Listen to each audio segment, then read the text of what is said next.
So the main thing is to understand the power of love. Power of love is the highest and the greatest. And if you can manage somehow or other to give up your anger, give up your greed and also your ego, if you can do that, you can be in Sahasrara. Now just see the spot of ego. It stops your ascent further. At ego only people get lost. Because at ego only they move to the left or to the right, and they can go to the too much of right side or can go up to the left side. They can go to any extreme of these two. So first of all, we have to correct our ego. For this ego, what should we do? For this ego, we should watch ourselves and laugh at ourselves. What ego do we have of what? We are human beings, now have become divine. And with divine within us, with this light within us, we have to understand that we are a part and parcel of the divine, just a drop in the ocean of love. If you can reduce your ego, if you can bring it to the actual sense of your being, then it will work out better. I find it in the West, this ego is very strong, very, very strong. And whatever they do wrong, they think is correct. Because ego can support you in every way. While on the contrary, those people who are developing, the countries who are not yet developed, there the problem is not of ego but of superego. That can be corrected. But ego is your own enemy created by you. So you have to fight it and see for yourself from where it is coming. This ego started destroying people, and they had an idea for triumph and killing people, occupying lands, occupying territories, accumulating wealth, went on and on and on and on this level.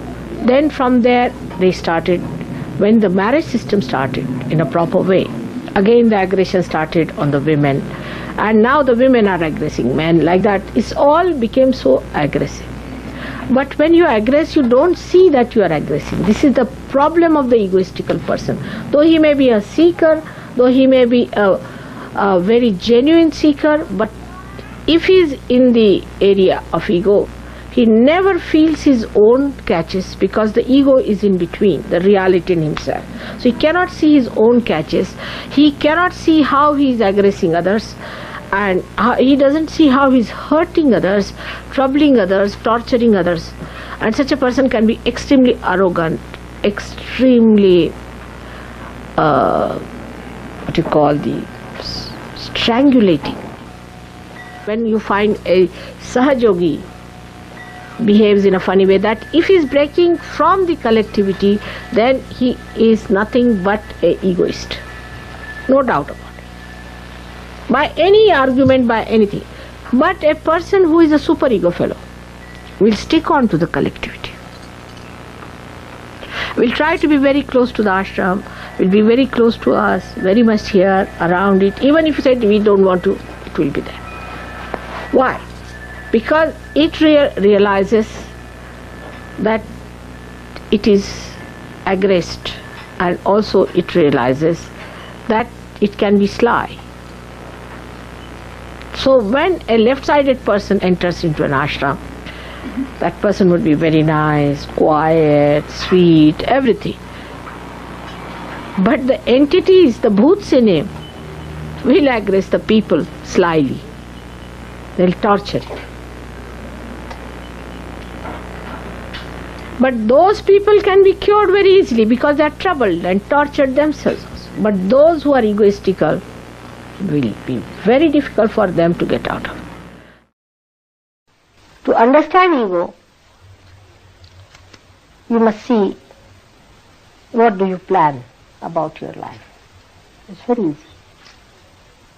What are your plans about future life? To understand your superego, you must know what affects you very much. what makes you very unhappy. Or you can say what makes you more happy and what makes you more unhappy. Both things, happiness and unhappiness, are the shadows of these two trees. One is ego and another is super ego. Just watch yourself. What makes you very happy? Good clothes, good living, or when your name appears in Who's Who, or all such nonsensical things which makes you laugh, you see, all that. You just see that. What makes you unhappy? When, some sort of a heartbreak and this and that, you see, all this kind of a nonsense. Both things are not yourself. They are just outside. So what is inside, if you have to find out, first the outside must be taken away. If you have to taste the fruit, you take out the outside, you peel it out. In the same way, this must be peeled out. I can't understand a saint having an ego. Just can't understand.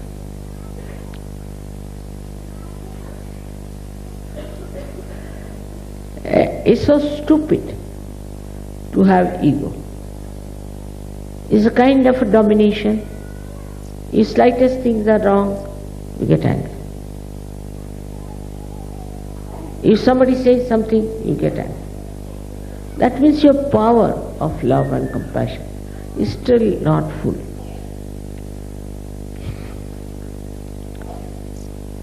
You can, of course, correct people when they have to be corrected. But for that, you should have this power within yourself. The person should know that you are correcting that person because you love that person. Not for selfishness, not for any gain. But this ego is a very big problem, and that comes up by, I should say, not only ignorance, but stupid ideas about yourself. If you think you are something great already, then what can you do? Ego makes you very arrogant, horrible.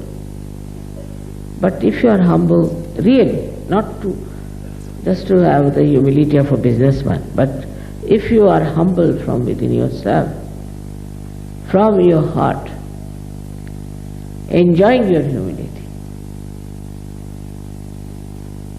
then this ego can run away. You have to ask yourself, now what are you angry for?